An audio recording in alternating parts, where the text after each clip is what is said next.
The ANC party is outraged by the recent announcement by the Energy and Petroleum Regulatory Authority increasing the maximum wholesale and retail petroleum prices in Kenya for the period of 15th March to 14th April by nearly 15%.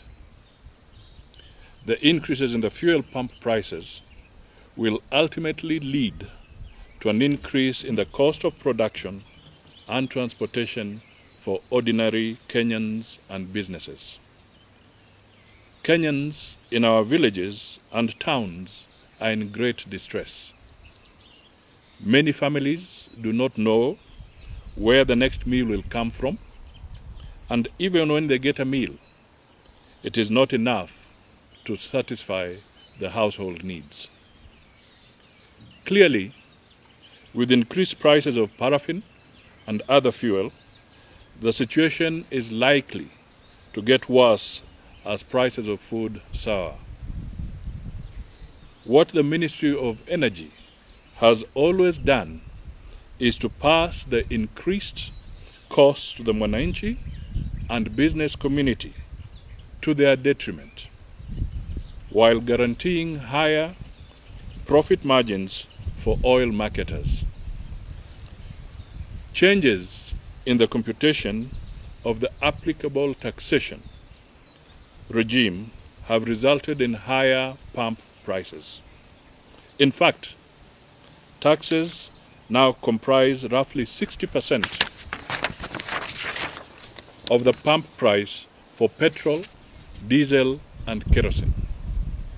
It is totally unacceptable for petrol to retail at 122.81 shillings in Nairobi, when the landing cost is 49 shillings 0.84 cents.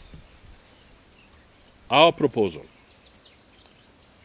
the Ministry of Energy has failed Kenyans and must take responsibility for this unpleasant situation. They should take cognizance of the fact that it is the ordinary citizen who bears the brunt of high petroleum prices.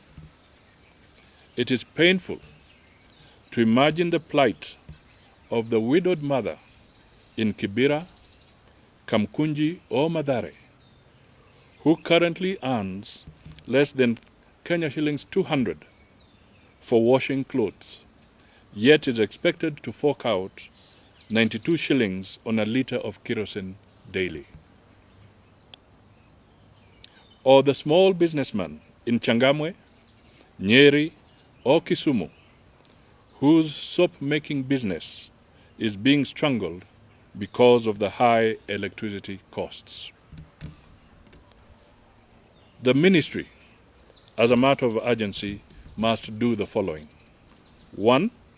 Revise the formula used in pricing fuel. 2. Review the tax regime on fuel products. A tax equivalent to 100% of pump price is unsustainable, punitive, and inflationary to the Kenyan people. The tax regime should also provide incentives for investments in clean and renewable energy. 3. Reform the electricity cost structure to include more transparency in the determination of costs and pricing, and improve overall efficiency. On an encouraging note, the government should accelerate the review of the power purchase agreements that have been heavily skewed against Kenyans.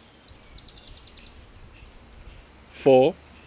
The ministry must review and reform our energy policy in consultation with stakeholders across the board, so that the nation can leverage on their creativity and innovation. In conclusion, the above recommendations would enable our country to remove price distortions in the economy, enhance our competitiveness, and foster an increase in investments in the energy sector and the economy as a whole. The ministry should treat this matter with the urgency it deserves. In short, what I'm trying to emphasize here is that for as long as we have these distortions in the energy sector, we are not going to achieve the competitiveness that we ought to achieve in making us the premier economy in this region. The Ministry of Energy has been failing us. Kenyans have been subsidizing too much those who are doing business here. And the classic example is when the government itself, and this one we commend, that they have actually started reviewing the power purchase agreements, because these have been very expensive agreements which have made it very difficult for Kenyans to access energy. Even when you talk of the last mile, the rural access, we are now having a lot of people and a lot of houses that are connected, seemingly so. But in reality, the owners of those houses cannot afford the cost of power. So this is a very serious business. Can you imagine what it means to the border business person? To the production of our manufacturing sector, the industrial sector. Even those of us who know what is going on, you find a bill for a residential complex is as if it is a bill for some industrial production. And all this is guesswork, because the reality is that these people do not come to read the meters. So they are lumping ordinary citizens with estimates which are skewed to subsidize the wastage that has gone into this sector. So these are matters that need to be addressed, and the reality is that the taxation level on Kenya's fuel products is too much. There are too many levies and there are too many taxes.